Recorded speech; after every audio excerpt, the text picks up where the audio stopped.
Hey, it's good to have you here. Episode 36. Self-trust, the small promises that change everything.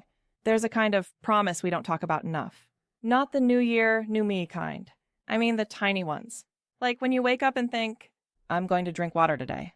Or, I'll reply to that email by noon. Or even, I'll go for a walk after work. And then life happens. You scroll. You delay. You overthink. You don't do it. And it seems small, almost harmless. But later, in the quiet part of the day, something in you goes, oh, we didn't do it again. Not with rage. Not with drama. Just a soft disappointment. Like your inner self is slowly learning not to believe you. This is why we are exploring self-trust, the small promises that change everything, in today's episode. And if the phrase self-trust feels big and intimidating, good.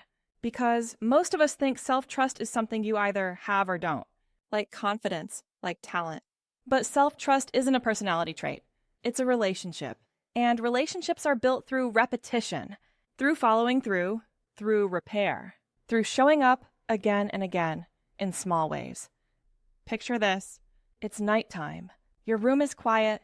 You're brushing your teeth, half asleep, staring at yourself in the mirror. And for a second you catch your own eyes.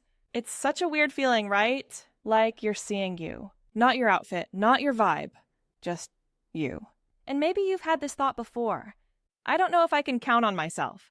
Not because you're lazy, not because you're broken, but because you've made so many plans and dropped so many of them that your brain started treating your intentions like background noise, like cute suggestions. Here's the thing. Self-trust matters quite a lot in a career pivot because when you're changing direction, you don't have external proof yet. Obvious, right? So why don't we do it? No promotion, no shiny title, no clear timeline. Just your internal voice saying, this matters to me. And if you don't trust that voice, if you've learned to doubt your own follow-through, everything feels shakier than it needs to. Even the things you actually want. Scrap that. It's especially true for the things you actually want. Here's the thing no one tells you. A lot of lack of motivation is actually lack of trust. Because why would you feel motivated to try if part of you already expects you to quit? Effort with no return. I get that. Why would you start the habit, write the draft, apply for the job, if your inner self is like, yeah, we don't really get what we want? Will this be the same story? That's not laziness. That's history. So today, we're not doing pressure, we're doing repair. Because the fastest way to build self-trust isn't making bigger promises. It's making smaller ones you can actually keep. I call them micro-promises. Micro-promises are commitments so gentle, your nervous system doesn't panic. They sound almost silly, but they're powerful because they're believable. For example, instead of, I'm going to become a morning person, try saying, I'll sit up in bed when I wake up. Or, instead of, I'm going to write every day, say, I'll open the document. Micro-promises teach your brain. We keep our word here. And that's how self-trust grows. Not through intensity, through consistency. Not rocket science, but it's true. This is a common phrase people search all the time allegedly. How to build self-trust. And I wish the answer was glamorous. But honestly, self-trust is built in boring moments. It's built when no one is clapping, when no one is watching, when it's just you choosing you. And if you're navigating Gen Z work culture where everything is fast, performative, optimized, choosing small, quiet consistency is almost rebellious. That's for midlife edits only. Totally wrong. This is for everyone. Let's think of self-trust like a bank account. Every small promise you keep is a deposit. Every time you abandon yourself is a withdrawal. And listen, withdrawals happen. You're human. The goal isn't perfection.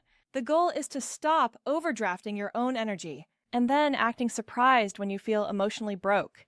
So ask yourself, what's one deposit you can make today? Something small, something real. Now I want to touch on something tender. Sometimes we break promises to ourselves because we're scared of the feelings on the other side. Because if you do the thing, you might have to face the real outcome. If you apply for the job and don't get it, if you launch the project and it flops, if you try and realize you're still learning, that's where imposter syndrome slips in. It whispers, don't try, then you can't fail. So the promise breaks again, not because you can't do it, but because the fear is protecting you from disappointment. And I just want to say, That protection makes sense? Sure it does. It's just outdated now. So, here's a new way to make promises. Make promises that protect your dignity, not promises that demand a perfect outcome. For example, try not saying, I will succeed, but instead say, I will show up. Don't say, I will feel confident, but instead try, I will practice even while scared. Or instead of saying, I will do it flawlessly, try to say, I will do it with a few mistakes. That's self-trust. You stop trusting yourself to win and start trusting yourself to stay. Here are a few tiny self-trust practices you can steal right now. 1. The 2-minute rule. If something feels too big, do it for 2 minutes. 2 minutes is non-threatening. 2 minutes is a doorway. 2. The keepable promise check. Before you commit, ask, would I bet my calm state on this? If the promise creates panic, shrink it. 3. The reset sentence. When you break a promise, don't spiral.